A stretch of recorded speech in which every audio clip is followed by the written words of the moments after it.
નારાજ થયેલી મનુ ભાકરે નીરજ ચોપરા મુદ્દે કરી પોસ્ટ કહ્યું, હું આશા રાખું છું કે ભારતનો star javelin thrower Neeraj Chopra diamond લીગની ફાઇનલમાં બીજા ક્રમે રહ્યો અને ડાયમંડ ટ્રોફી જીતવાથી ચૂકી ગયો।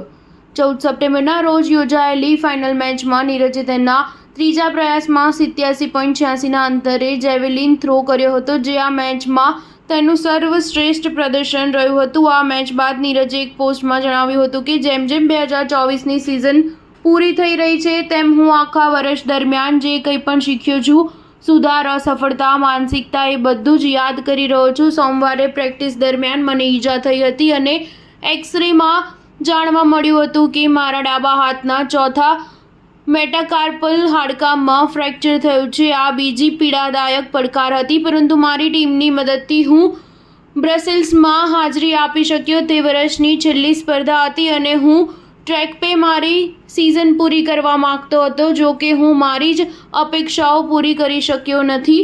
મને લાગે છે કે આ એક એવી સિઝન હતી જેમાં હું ઘણું બધું શીખ્યો। હું હવે સંપૂર્ણ રીતે ફિટ છું અને વાપસી કરીને રમવા માટે કટિબદ્ધ છું। નીરજની આ પોસ્ટ પર તેના ફેન્સ નીરજના જલ્દી સ્વસ્થ થવાની પ્રાર્થના કરી રહ્યા છે। એવામાં પેરિસ ઓલિમ્પિકમાં 2 મેડલ જીતનાર શૂટર મનુ ભાકરે પણ નીરજની આ પોસ્ટને રીશેર કરી હતી। મનુએ પોસ્ટને રીશેર કરતા લખ્યું હતું કે 2024ની શાનદાર સિઝન બદલ અભિનંદન નીરજ।